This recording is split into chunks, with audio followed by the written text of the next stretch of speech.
Olá, manos e manas. Inaugurando o podcast Contragolpe Cotidiano, vamos falar sobre a teoria que vai embasar todas as minhas análises aqui para vocês sobre relacionamentos modernos. A teoria Red Pill.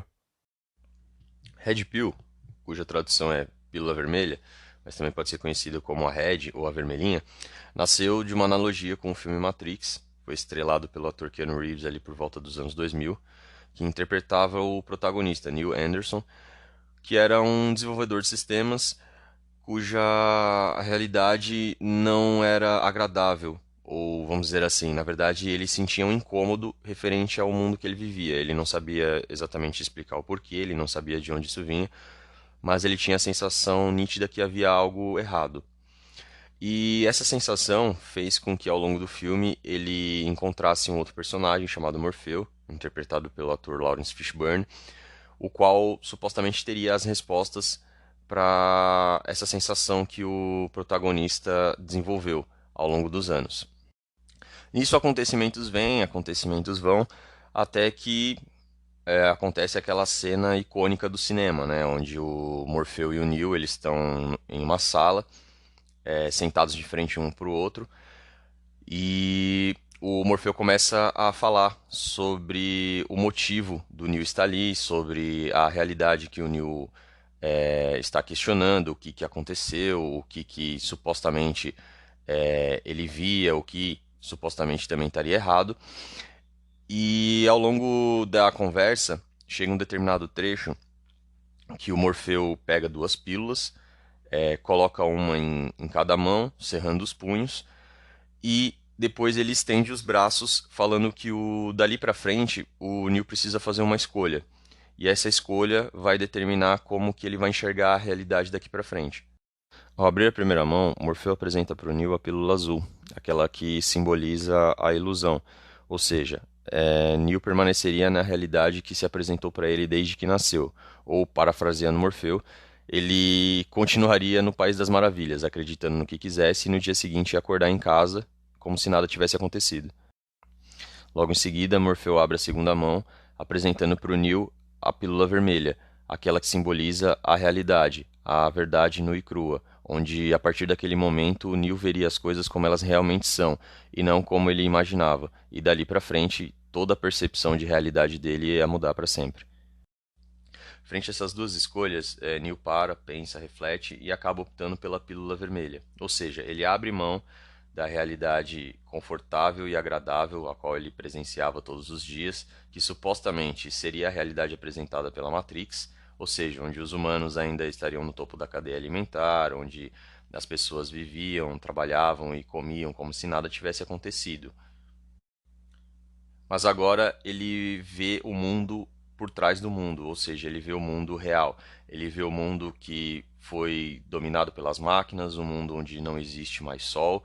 onde existem poucos humanos e os humanos que foram nascidos libertos estão sendo massacrados pelas máquinas e aqueles que não nasceram libertos, poucos estão entre os despertados, ou seja, poucos são aqueles que conseguiram sair da Matrix e ver a realidade como ela é. Sabendo disso e traçando um paralelo com o livro que é tradicionalmente aceito aí como o berço da Red Pill, né, que é o The Rational Male do Rollo Tomassi, ele usou muitas referências, né, do filme Matrix para poder desenvolver a tese e discorrer sobre a Red Pill. Então ele fala muito também sobre o profano feminino, fala sobre o profano masculino, fala sobre como é a natureza feminina, né, qual é também a natureza masculina, quais são os critérios de escolha feminino, quais são os critérios de escolha masculino. E a analogia do filme se dá porque geralmente as pessoas tendem a ser ou optar pela escolha da pílula azul, ou seja, a Blue Pill, onde nós costumeiramente somos influenciados pela mídia, pelas redes sociais e por filmes mesmo, daquele conto de Hollywood, né, onde o homem sempre tem que fazer tudo pela mulher, tem que ser o príncipe, tem que salvar a princesa, escalar o castelo, matar o dragão, trazer ela no colo e se bobear ainda construir a casa com as próprias mãos. Ou seja, basicamente ele segue um ideal romântico, né, que até a gente vai brincar aí bastante sobre o conto da princesa da Disney, né? E a Red vem justamente para tirar essa visão desse conto romântico, né, onde ela critica fortemente esse amor cortês, esse amor romântico, essa dedicação desmedida do masculino para com o feminino, principalmente analisando os relacionamentos modernos, onde hoje em dia a gente sabe que praticamente não há uma contrapartida das mulheres com os homens, né? Então, tanto é que uma das coisas que a gente ouve mais falar hoje é justamente que as mulheres nunca quiseram tanto oferecendo tão pouco. E justamente por essa linha de raciocínio que muitos homens acabam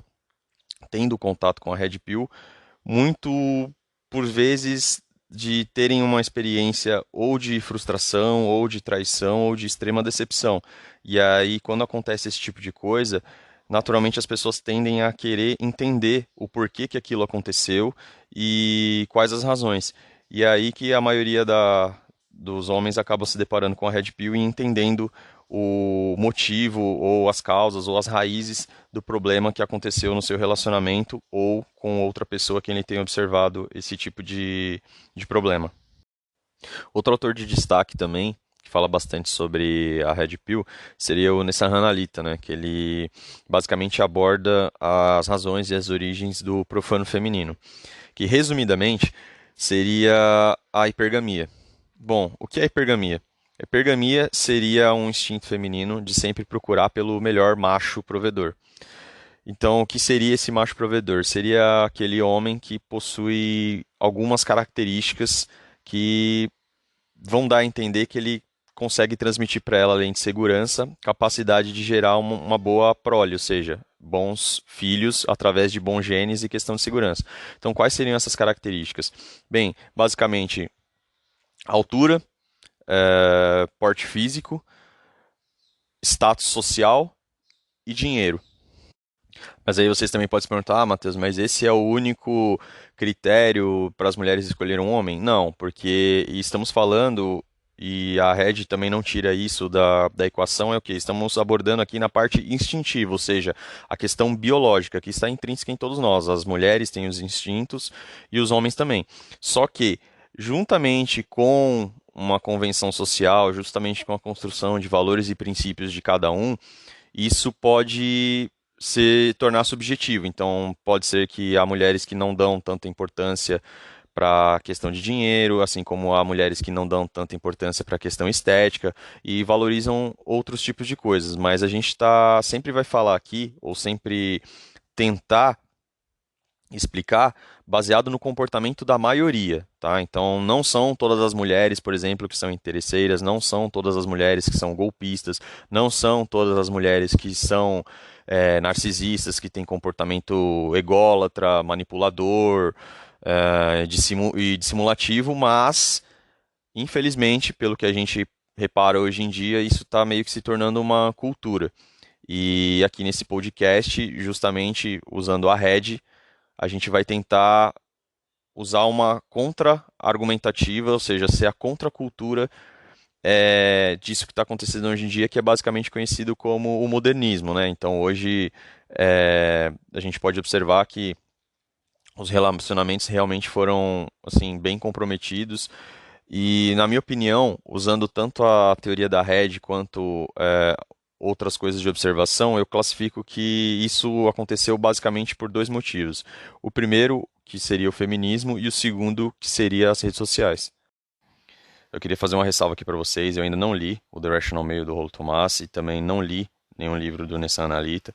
Eu apenas sou um observador do cotidiano e um consumidor de conteúdo. E sendo um consumidor de conteúdo, eu já tenho os canais que eu acompanho, principalmente do YouTube, que futuramente eu vou trazer aqui para vocês um a um, vou falar sobre eles, quais os principais pontos, o que eu admiro, o que eu é, tiro de trechos, né, que eles mencionam, porque na minha opinião eles já fazem essa filtragem, né, de trazer os principais tópicos, de explicar, né, os conceitos da rede, de fornecer essa contra-argumentativa contra o modernismo, né, privilegiando aí, sobretudo, os relacionamentos tradicionais. Então, seguindo o roteiro aqui que eu montei, eu também sempre vou, ao final de cada episódio, tentar deixar duas coisas para vocês, né? Um que eu classifico como uma jantada, que vai ser uma frase, um texto ou algum comentário que permita a gente refletir, ou às vezes dar uma risada, ou às vezes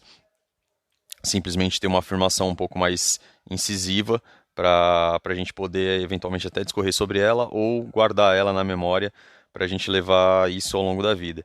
E também eu sempre vou fazer referência a algum dos canais que eu uso como base das minhas análises, dos meus conceitos, ou também de alguma personalidade masculina que permita que os homens se inspirem, que tirem alguma coisa de bom deles, seja a personalidade, seja alguma característica, seja algum trejeito, seja o comportamento, enfim, qualquer coisa que possa contribuir para que os homens atinjam o melhor autodesenvolvimento possível e consigam aí reverter esse quadro dos relacionamentos modernos. Bom, para finalizar, vou compartilhar com vocês o e-mail do podcast, que é contragolpecotidiano@gmail.com, onde vocês vão poder interagir comigo, trazer situações do dia a dia de vocês, trazer algum relato pessoal, alguma história que vocês ou presenciaram ou ouviram, para a gente poder debater, discutir, trocar uma ideia, e tirar alguma lição ou aprendizado de forma que consiga contribuir tanto para a análise de vocês quanto para a melhora do cenário atual dos relacionamentos que a gente vê hoje em dia. No geral é isso, desejo a todos vocês um excelente dia e até a próxima.